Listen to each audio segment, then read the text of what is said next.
Hi, Michael. It's good to see you. Thanks for doing this. Yeah, thank you, Whitney. Great to be on with you. Would you mind introducing yourself and then we can get to your story? Yeah, my name is Michael Gardner. I live in Idaho with my wife and 5 kids. We spent most of our time in Washington, recently moved to Idaho. And I grew up in Alaska and went to meetings all my life. I'm interested to hear about that journey from Alaska to Washington to Idaho. Maybe you could start telling a bit about your early history, experience in the church, and then we can go from there. Yeah, well, my parents both were raised in the church. They're very, very committed to it. I would say that we were well regarded by the workers. We had worker company a lot. My parents had a meeting in the home. We caught on to the whole situation rather quickly. I professed when I was 12. I was sincere. I really did want to have a relationship with God. It was a little weird going to school and stuff. I felt like I didn't fit in. I was shy. I was also weird. Mm.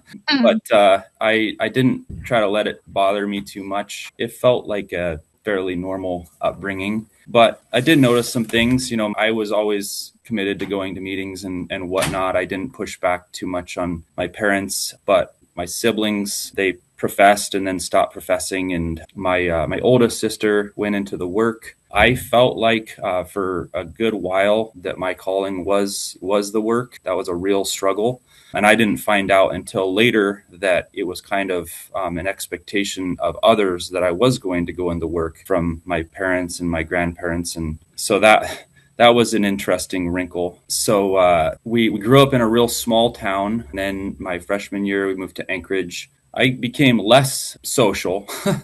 Moving to Mhm. Anchorage, I kind of shut inward. I had a small group at school that I hung out with. I was into computer gaming. Yeah, I didn't really see a whole lot of reason to be in a lot of relationships. So, but then I was introduced to a school in Washington, and I thought I was interested in biomedical engineering. So I came down to Washington to go to school, and that's when I met my wife. We were in the same meeting, and then ultimately I met at my now in-laws. I don't know. I felt like it was a good period of growth. The meetings were helpful. Mhm. And I always felt like with the gospel meetings, it was hit and miss. Some workers and some messages really hit home. Others kind of take it or leave it. But it wasn't until COVID that things really got wonky because I started seeing things from people that I wouldn't have expected. Just the amount of control that people were willing to exert, and then ultimately doing things that were clearly not scriptural. And so that was the first exposure to, okay, there might be something not right about this. We have people that are clearly doing things they're making up mandates from God that don't seem to be scriptural at all. But looking back, it feels like that kind of set the stage for the bloom coming off the rose, so that when Dean happened, it was a shock, but it wasn't like what I thought workers were perfect.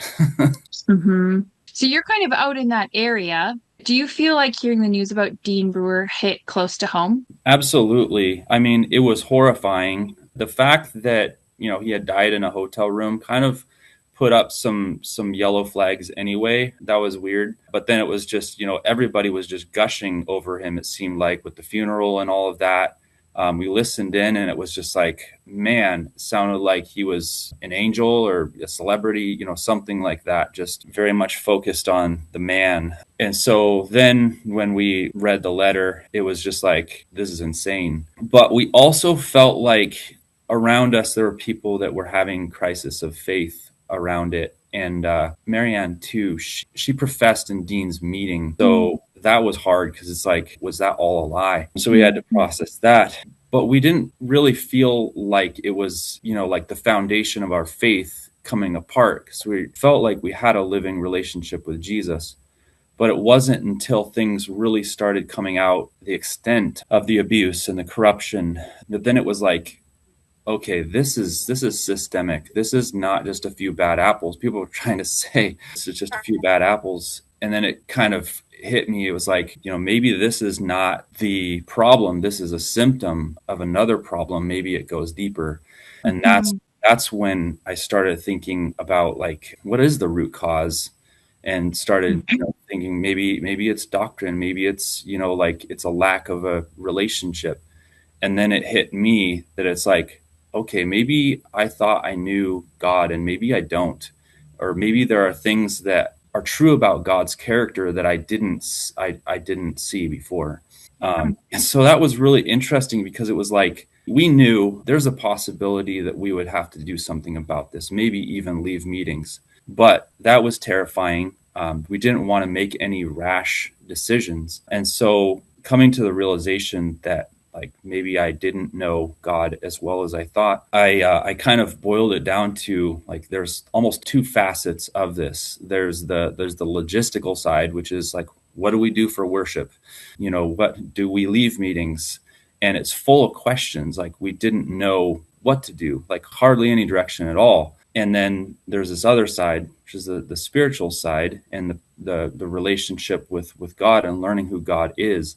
And it just occurred to me, it's like I can put all of my effort into that right now. And then maybe as I learn more about who God is, if he will reveal himself to me, then that will give clarity to the logistical side. And so that kind of helped navigate that period of time, which was very confusing.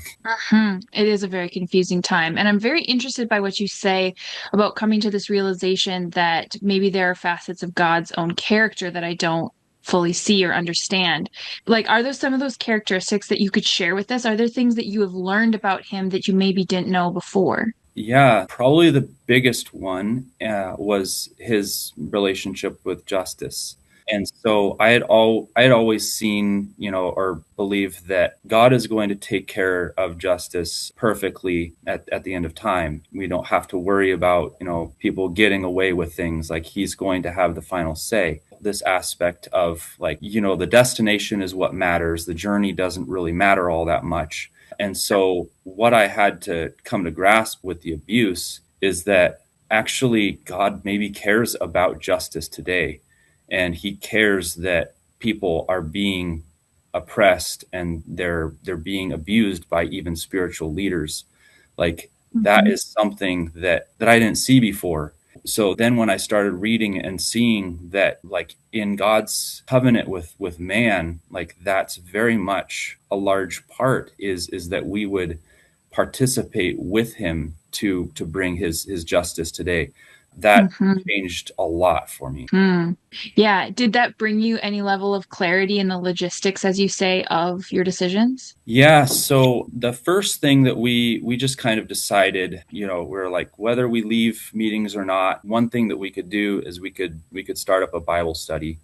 So we just started an informal Bible study and just started going through some of the things. And then the other thing that kind of happened near that time was the realization that I had kind of been raised with the idea that faith and reason were necessarily opposed. And so I started getting clarity that actually, critical thinking, reasoning are necessary parts of our faith. They can actually bring us closer to God because if we don't wrestle with these things, then we don't internalize them. And that led to okay, what are the implications of what I believe? Like, if I say I believe this, what does that imply about how I see people and how I see God? So then I started thinking more about that and letting that be more a part of my study. And one of the things that just started happening was that I started to get more certainty that what I had believed was virtue, humility, and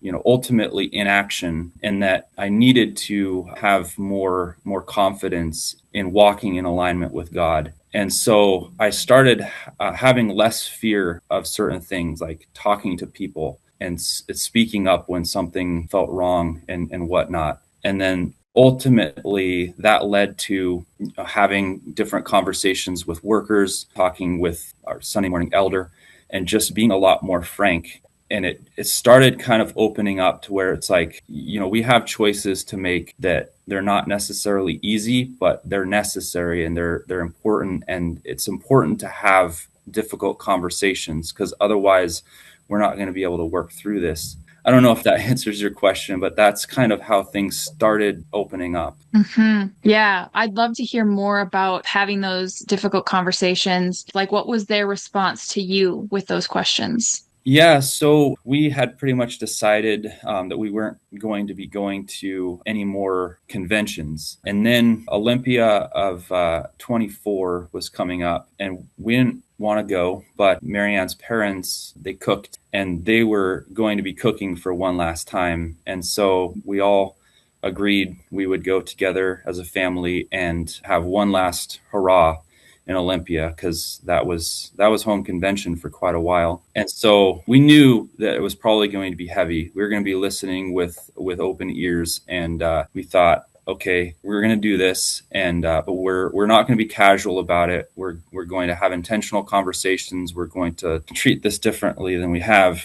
So we went, and it was the heaviest convention, Mhm. and there was so much that it was just like, wow, like I wouldn't have thought anything about this message previously, and now like the implications are just disastrous. But then Saturday night, Gary Paul spoke, and we had just learned about the living witness doctrine from Chester, and I had thought, like that makes sense, but I've never heard a worker speak explicitly that way. And Gary pretty much spoke it as clear as a bell. I just started writing notes furiously because I was just like, is he really saying this? Like, wow, like in this climate, this is insane. So I started taking notes. I was shaking after that meeting. I just didn't know what to do with it. But I decided that I was going to type up the notes, and I sent them to Daryl.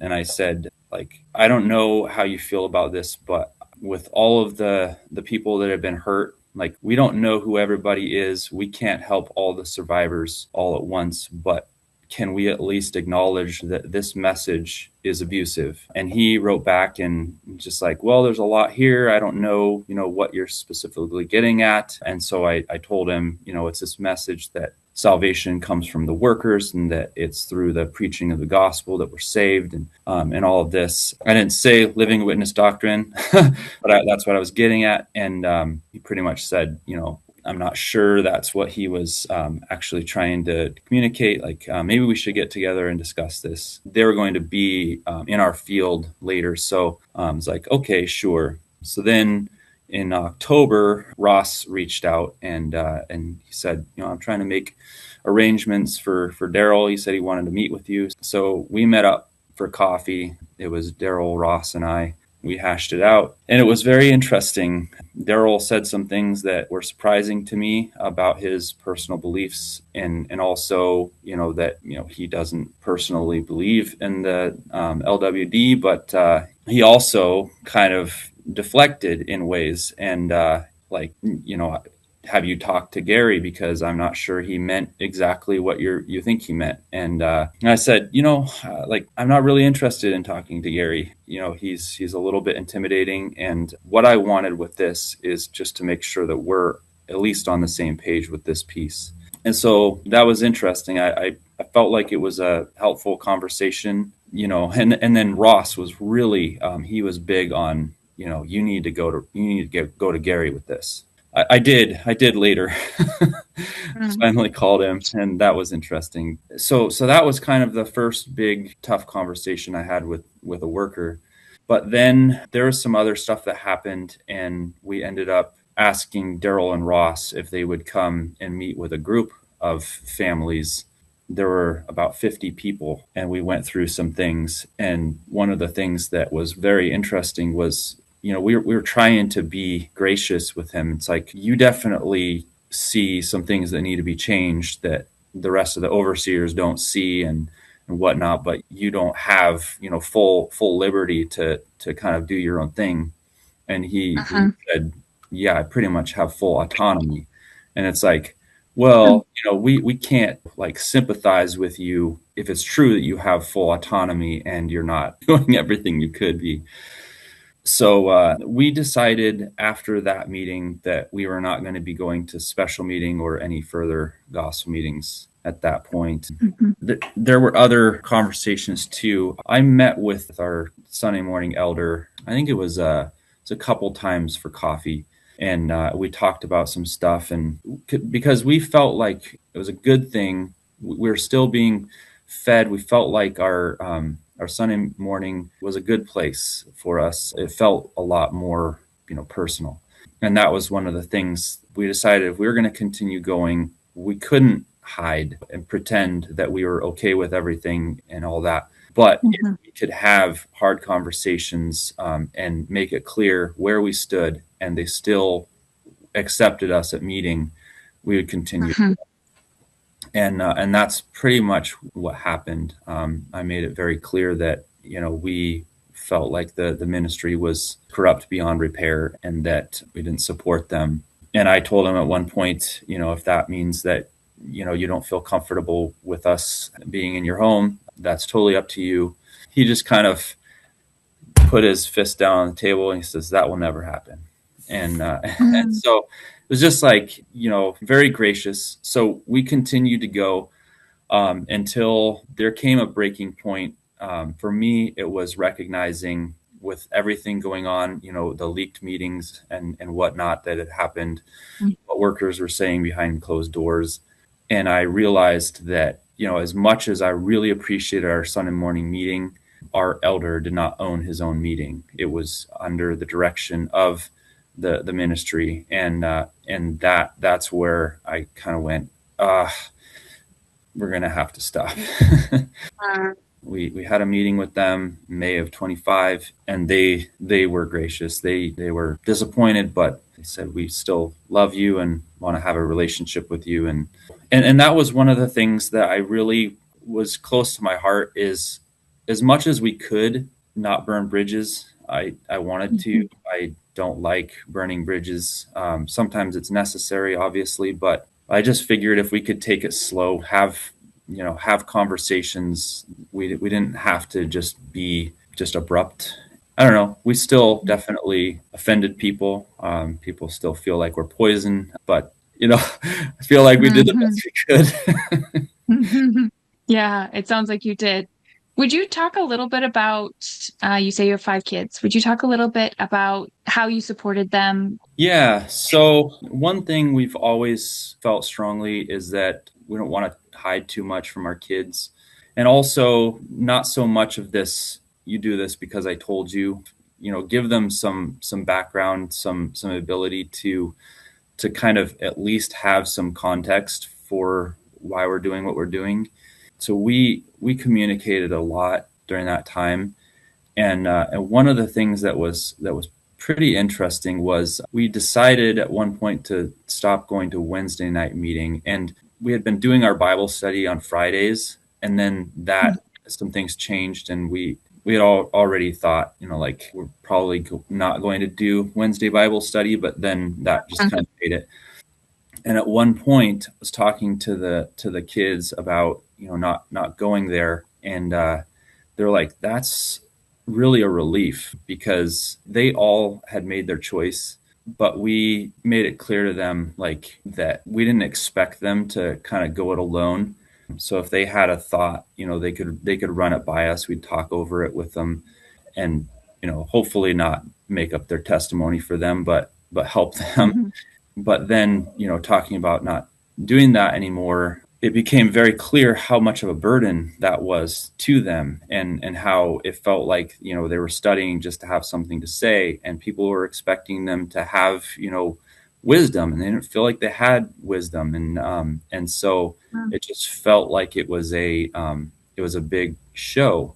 And then there was one point where my oldest, she was having a hard time with the study, and we told her, you can just say, like, I appreciate all your thoughts. I didn't have any.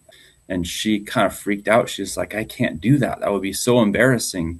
That kind of let us talk through and understand, and help them to understand, like, what does a real relationship with God look like? What does living faith look like? And what does pleasing people look like? And that kind of became one of the things that I realized too, is like, meetings is the thing. And so sometimes people would be sacrificed for that. Somebody's needs, somebody's feelings would be discounted in order to, for meetings. Like one of the things was, we're trying to get out of the house Sunday morning meeting, and nothing is flowing, but we have to get there. We have to get there on time. And so I end up, using a lot of control and get angry. And then, thinking through that, it's like, how is that communion actually? Because probably that process of trying to get to meeting on time spoke more to them about, God working in my life than sitting in meeting. And so it just became really clear that I'm not going to sacrifice relationship for a system anymore, and especially with my kids. And so that was one of the things. Okay, if we're not going to go to meeting anymore, I'm going to value those relationships like I never have. We did feel like one of the things that we would lose was the structure, and we had actually started. We double dipped for a while. We were going to a local church at their 8 o'clock service, and then going to meetings, and so that was kind of weird. But we also knew when we stopped going to meetings, we would continue going to that church, and they had a youth group program, and so we've done some of that.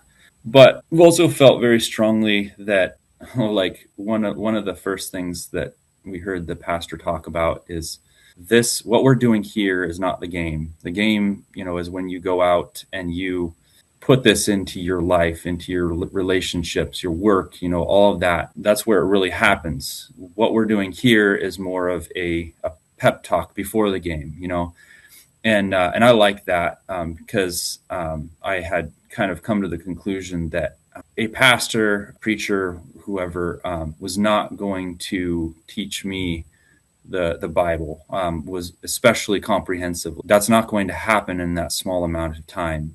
So that's going to be something that we have to do on our own. We have to make effort in that. We have to create opportunities for that to happen. And then church, or meeting on Sunday or whatever, that is just a very small part of our walk with God. Hmm. That's Hmm.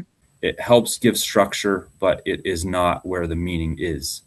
And so Hmm. those are like things that we had conversations about that I felt like were necessary to kind of reframe, so we don't just go jumping into another system with the same lens that we did with Hmm. things.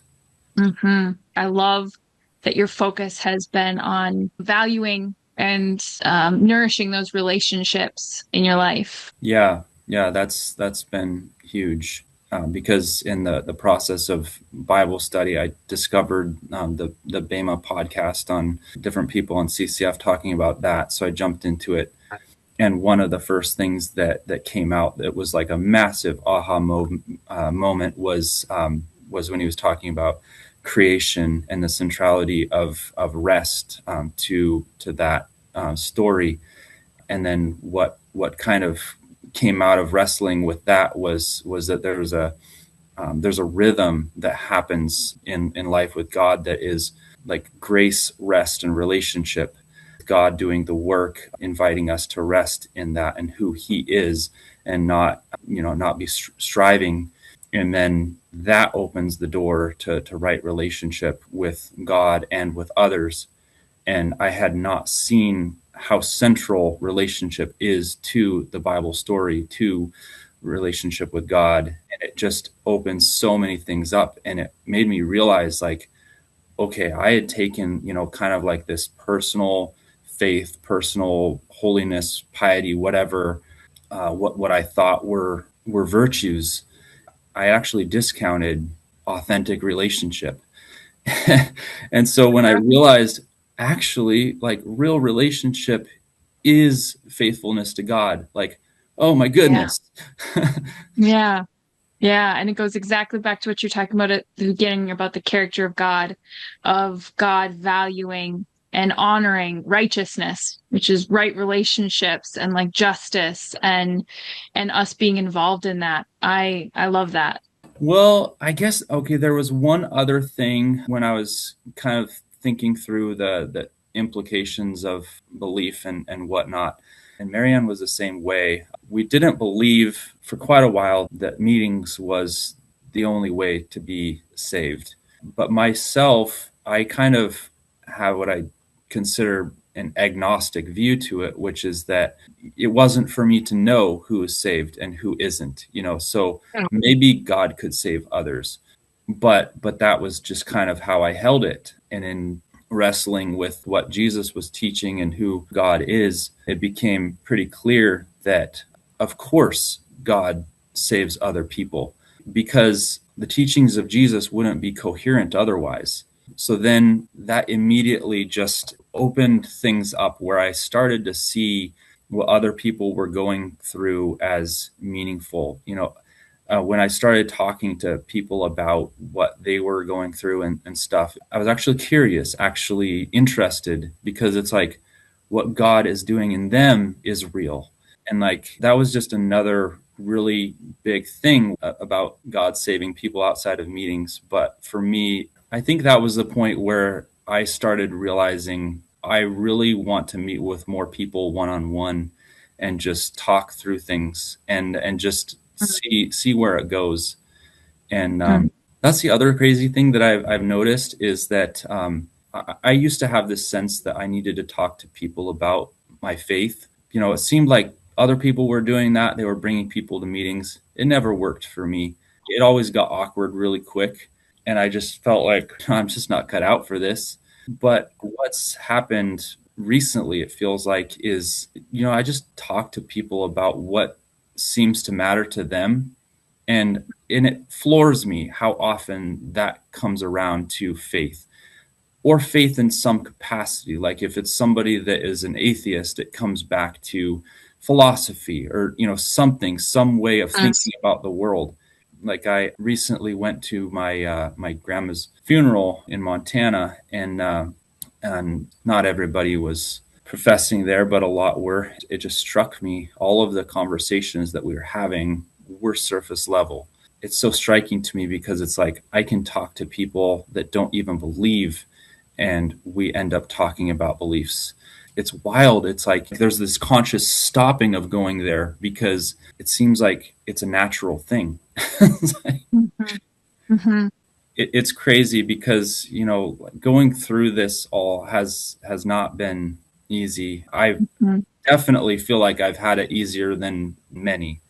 I don't want to discount that, but it's like the way I feel about God now is just like I'm so jazzed, like who he's revealed himself to be, what he's all about, like the participation that he's invited me into is just like, man, it's amazing, and I'm Mhm. so excited to be a part of it, and probably couldn't have happened any other way. So we often heard was, we're just waiting for Jesus to come back, and we Mhm. heard that a lot through COVID, and it was like, well, you just do your little part. We're just going to hole up here in this corner, and we're just going to wait for things to get better.